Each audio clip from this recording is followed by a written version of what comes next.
I don't care who you are. Life is going to knock you down. Listen to me, many of you right now, life's got you up against the rope, and you got to do me a favor. Like, you can't give up. You can't give in. Pain is temporary. Pain is your friend. Pain is going to take you to the next level.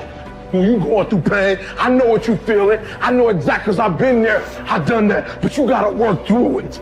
And the reason why most of you are not successful is because every single time stuff not going your way, you give up, you quit, you let go, and people feel weakness. They feel it. You can feel when somebody's not committed, when they're not all in, when they're not dedicated. And there's another level you get to when you go all in. Winners win and losers lose. There are going to be times that you're going to be wondering, why should I keep showing up and working my business? Why should I keep at it? Why should I keep showing up to the conventions? Why should I keep picking up the phones and making the phone calls? Why should I keep fighting for my goals and fighting for my dreams? And what I want to remind you is that you got to show up for your life regardless of the circumstances. You got to show up in spite of the naysayers. You got to show up in spite of the conversation going on in your mind. You got to show up for your life, because if you don't, nobody else will. If you want unreasonable results in your life, you've got to be willing to be unreasonable. Part of being unreasonable, you don't judge according to appearances. Part of being unreasonable, you can see it because you believe it. You must have the faith to call forth those things that be not as though they were. You've got to decide, I deserve this, and I'm going to have it. You've got to say yes to your life. You've got to say yes. Yes to my dreams. Yes to me. Yes, I can make it. Yes, I can. Doesn't matter how many failures I've made. Doesn't matter how many mistakes I've endured. Doesn't matter about my defeats. Doesn't matter about what I've done. Yes, yes. I don't care about the fact I'm in a hole now. Doesn't matter about where I am. The last chapter to my life has not been written yet. If you judge me now, you'll judge me prematurely. I'm still in the process of transforming my life. I'm still in the process of becoming. Yes. The brilliance of Thomas Edison was not in his mind. It was something much more ordinary and often much less respected. I've got no imagination, he once said. I never dream. I've created nothing. If you're someone who doesn't like Edison, you might think that this is Edison admitting to stealing his inventions from other, more brilliant inventors, like Nikola Tesla. Not quite, but he did readily concede that most of the credit belonged to something other than his brain. The genius hangs around his laboratory day and night, Edison said. If anything happens, he's there to catch it. If he wasn't, it might happen just the same. Only it would never be his. What he's talking about is showing up. The incredible, underrated power of clocking in every day, putting your ass in the seat, and the luck this seems to inevitably produce. Edison lived in his laboratory and never missed a day. Like Gehrig, even when he was sick, when he was tired, or when visited by tragedy or disaster. The modern conveniences we can trace to his lab then owe far more to his body than his brain, to the compounding power of consistency rather than sheer brilliance. It wasn't about inspiration. It was about getting to work, show up and try. Get on the treadmill, pick up the violin, script out some sequence, reach out to some clients, read some reports, lift a couple weights, jog 1 mile, cross one thing off the to-do list, chase down a lead. It doesn't matter what it is. All aspects of our life benefit from this circumscribed kind of living. Just as long as you do something every day, that is the important thing. Show up.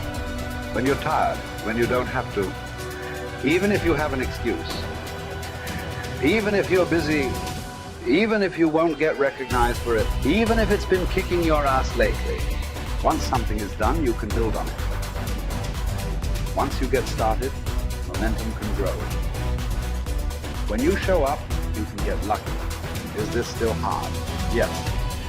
But the good news is that because it's hard, most people don't do it. They don't show up.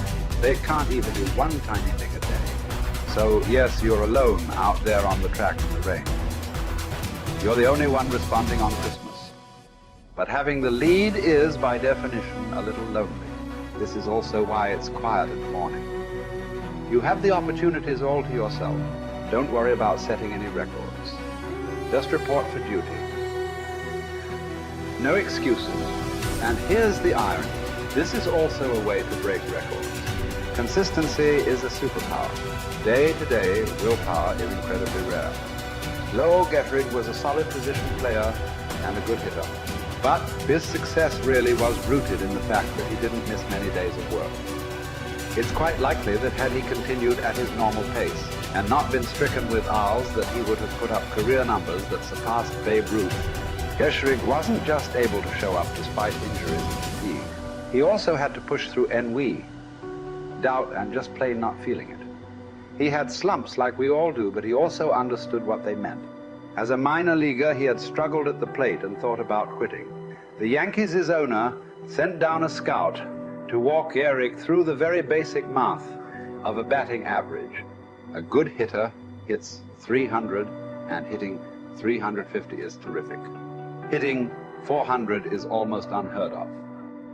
What does that translate to? Missing on 6 tries out of 10. A hitter can also go days, weeks without touching the ball. That's what the scout told him. The most important thing a young ball player can learn is that he can't be good every day. You don't have to always be amazing. You do always have to show up. What matters is sticking around for the next at-bat. The ability to do that, coupled with the ability to endure what John Steinbeck called dogly days while writing East of Eden. Those days when everything seems out of whack, when you're just not feeling it, when the distractions won't stop, is the first step to greatness, literally. You cannot be great without the self-discipline to do that. One thing a day adds up. Each day adds up. But the numbers are only interesting if they accumulate in large quantities.